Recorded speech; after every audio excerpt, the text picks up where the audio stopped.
Hey guys, what's going on? It's Gunnar here. Welcome back to the channel. Today I want to talk a little bit about your TSI work, the timing of your cuttings, when you're doing that, when the proper time to do that is, and when to just kind of push it off to maybe the next year so you get the best benefit for the work you're doing. And it's not easy work. So, it's springtime here, it's April 5th, but a lot of the Midwest just got hammered with some snow. We actually got pretty close to 10 inches here where I'm at here in Wisconsin, but it was some much needed moisture, which I'm happy about. But I want to talk to you guys about, the timing that you're cutting. So as we're here on April 5th, we're still seeing temperatures that are getting up into the 50s, 60s. Here, looking into the forecast here next week, we're getting up into the low 60s, pushing that 70-degree mark. Now, we've already hit 70 this spring, and I've seen trees that are starting to push nutrients up and try to bud out. A lot of the aspen trees have actually started to push nutrients up and start to try to, produce blossoms. Some of the maples, a lot of the invasives here, I've got a bush honeysuckle that's already got leaves beginning to form. So I want to talk to you about, cutting and maybe some invasive control that you might be wanting to do right now, and it still kind of feels like winter, but at the end of the day, it's not for a lot of these plants. They're starting to begin their growing season. So when you're looking at going in and doing some TSI work, say you're cutting a stand of aspen right now, this is an awful time to cut.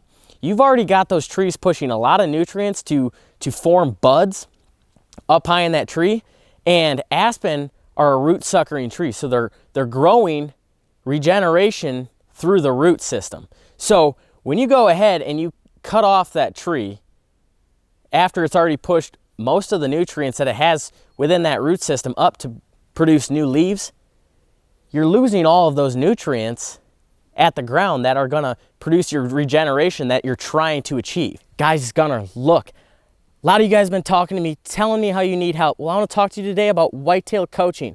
One-on-one virtual coaching with me. We'll go in depth on whatever problems, whatever help you need. We'll find the solution you're looking for. Shoot me a text, 608-632-7233. 608-632-7233. I got your back for life. Now let's get back to the video.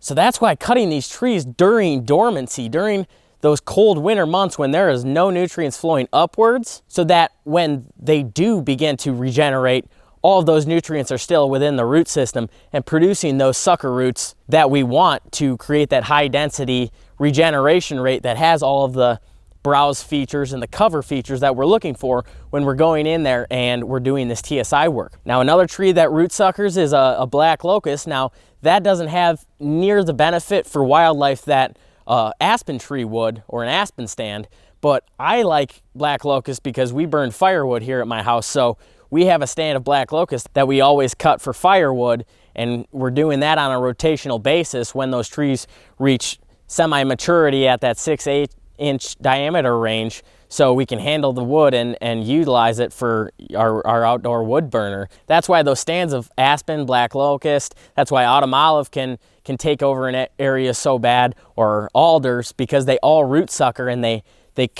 create a mat across the forest floor because they have that root system spreading wide and everywhere. And when that mother tree gets damaged, they go ahead and resprout from those roots. So controlling that can be a pain because you have to go in and remove actually the entire root system to actually remove that species. But at the end of the day, when we're cutting aspen, we don't want to remove the species because it's a great wildlife species. The regeneration rate is insane. It's excellent. So that's why when you're going ahead and you're doing that TSI work on maybe some aspen, you don't want to go and cut that after it's out of dormancy, because you're drastically going to reduce your regeneration rate, and that's the opposite of what we want to happen. We want it to get thick and nasty and produce a lot of value for wildlife within that cover and that food source, that daytime browse aspect. But when you go in and you cut them out of dormancy, you're going to lose that value, and the work that you're doing is not going to provide as much value as it could if the timing of your cutting was proper. Now, another thing with your invasive control, this is another bad time to cut invasives, because those invasives, like I said, they always green up sooner than the native plants. And like you can see here, this honeysuckle is already producing leaves. Now, I can come in here with a foliar spray and hit the leaves, but I would wait till it's a little more established to do that. If I were to go in and cut this off at the base of the stump and treat it with an herbicide, all of those nutrients that are pushing up from those roots are just gonna push that herbicide right out of there. And my kill rate is not gonna be near as effective as if I cut it during dormancy and was able to allow that herbicide to soak down into the root system and kill that plant. So that is what I wanted to talk to you guys about here today, is the timing of your cutting or your habitat management is everything. We can't just go ahead and when we get a free weekend here in June, we can't just go ahead and cut a stand of popple and expect it to regenerate excellent and provide that benefit here in the coming fall. We need to take all of these things into consideration and understand that the timing that we go ahead and do these things is what's going to produce the benefit or decide what that benefit of our work is going to do. So remember that when you're going ahead and doing that TSI work, if you do have aspen that you're cutting for regeneration and daytime browse and the cover aspect for wildlife, make sure you're doing that during dormancy, because if you don't, you're going to drastically reduce your regeneration rate, and all that hard work that you did is not going to have near the benefit that it could if your timing was accurate and proper. And at the same time, controlling your invasives, doing the invasive removal, you got to make sure your timing is proper with that too. Make sure you're cutting during dormancy. If you're not cutting during dormancy, if you're going to use a foliar spray or something along those lines, make sure those invasives are established and you can get a good kill rate when it comes to that. But at the end of the day, we want to get the best bang for our buck because time is limited. You know, we don't all have unlimited amount of time to go out and get this stuff done. You know, we can set aside a weekend here and there, but life gets in the way sometimes when it comes to getting this stuff done on the properties that we're hunting for, 2 months in the fall. So I want to stress to you guys, when you're going out and you're doing this stuff, make sure your timing is proper. Don't go in there and start cutting trees when it's 60 degrees and you can see leaves up on the top, because you're going to lose your regeneration rate drastically when all those nutrients are at the top of the tree already and you cut them down.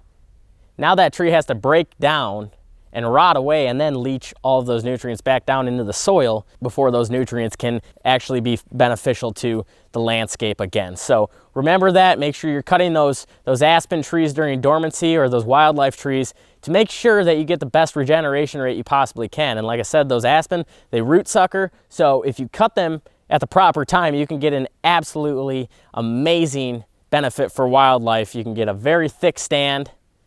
You have a lot of daytime browse, you have great side cover, and you're gonna have a wildlife sanctuary if you have any considerable amount of acreage that you're cutting. So remember that when it comes to your TSI and your invasive control, timing is everything. And as we get into the springtime, your cutting time is very limited if it's not over already from where you're at. It's pretty close to, I would say, cutting around here in southern Wisconsin, it's probably time to put the chainsaw away, because we don't necessarily get the benefit that we're looking for the work that we're putting in. And I want to get the best results that I can for the work that I'm doing. And I've made this mistake before. I've gone in and I've cut at improper times and it showed. But as we're always growing and learning and improving, this is what I've come to, is make sure your timing is accurate when you're doing this habitat work, the TSI work, the invasive control. Make sure all of that stuff is on point and you're doing it at the correct time, and you'll get the best results for next fall.